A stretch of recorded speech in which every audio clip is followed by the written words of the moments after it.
মানিকগঞ্জ শহরকে ক্লিন রাখতে অফিস আদালত রেস্তোরাঁয় বসানো হয়েছে প্লাস্টিকের বোতল রাখার বক্স। প্লাস্টিক বর্জ্যের সুষ্ঠু ব্যবস্থাপনায় পরিষ্কার পরিচ্ছন্ন থাকবে মানিকগঞ্জ শহর। ছড়িয়ে ছিটিয়ে থাকা প্লাস্টিকের বোতল সংগ্রহ করে জেলাকে পরিষ্কারের উদ্যোগ নেওয়ায় প্রশংসায় ভাসছে জেলা প্রশাসক। জেলা প্রশাসক মহোদয়ের উদ্যোগে সুন্দর একটি পদ্ধতি দেখলাম, যেখানে আসলে আমরা পানি খাই জীবন বাঁচানোর জন্য, কিন্তু পরবর্তীতে বোতলটা ফেলে দিই। বোতল ফেলার পরে আমাদের পরিবেশগুলো নষ্ট হয়ে যায়। বোতল ময়লা এখানে সেখানে ফেলি, সেটা আজকের থেকে আমরা ডাস্টবিনে ফেলবো।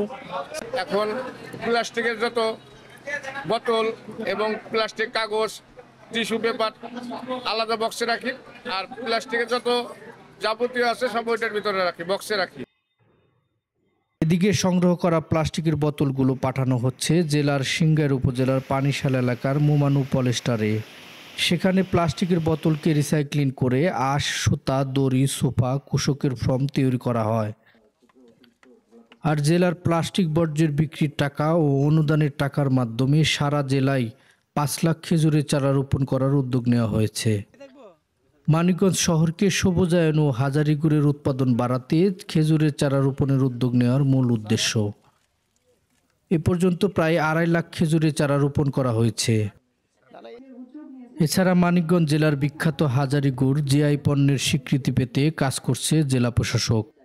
হাজারি গুড়কে মানিকগঞ্জ ব্র্যান্ডিং মানিকগঞ্জ হিসেবে পরিচিত করার জন্য এবং এটাকে সারা মানিকগঞ্জে এই উৎপাদনটা বাড়ানোর উদ্দেশ্যে প্রত্যেকটা ইউনিয়নে আমাদের যেমন ১০,০০০ করে খেজুরের চারা রোপণ করার উনি আমাদের অনুরোধ করেছেন। মানিকগঞ্জের জেলা প্রশাসক মহোদয় সারা মানিকগঞ্জ জেলায় ৫ লাখ নতুন করে খেজুরের চারা লাগানোর যে উদ্যোগ নিয়েছেন, এই উদ্যোগের জন্য তাকে সাধুবাদ জানাচ্ছি।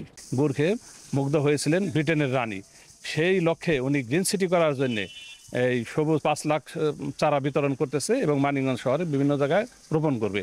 এতে করে আমাদের মানিকগঞ্জ গ্রিন এবং ক্লিন দুটোটা হবে।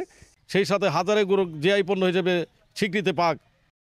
ব্যতিক্রমে এই উদ্যোগের পরিকল্পনার কথা গ্লোবাল টেলিভিশনকে জানান এই জেলা প্রশাসক। যেসব জায়গায় এই প্লাস্টিক বোতলগুলো সরবরাহ বেশি দেখা যায় বা ব্যবহার বেশি দেখা যায়, সেই সব জায়গাগুলো আমরা আইডেন্টিফাই করেছি, করে সেসব জায়গাতে আমরা করে একটি করে বাস্কেট দিয়ে দিয়েছি এবং একটি নির্দিষ্ট সময়ে ওই পটগুলো আমরা সংগ্রহ করে এখানে আমাদের মানিকগঞ্জের সিংগাইর উপজেলাতে একটি মোমানু পলেস্টার ফ্যাক্টরি আছে, তাদের সাথে আমরা একটা এমইও করেছি। তো এই ফ্যাক্টরিতে আমরা এই প্লাস্টিক পণ্যগুলো পৌঁছে দিচ্ছি।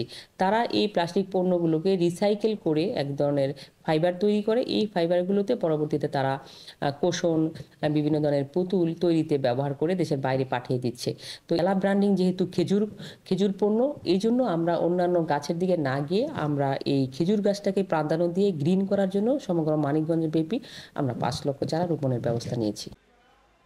জেলা প্রশাসকের ব্যতিক্রমে এই উদ্যোগে মানিকগঞ্জ শহর হবে পরিষ্কার পরিচ্ছন্ন ও সবুজায়ন, এমনটাই প্রত্যাশা জেলাবাসীর।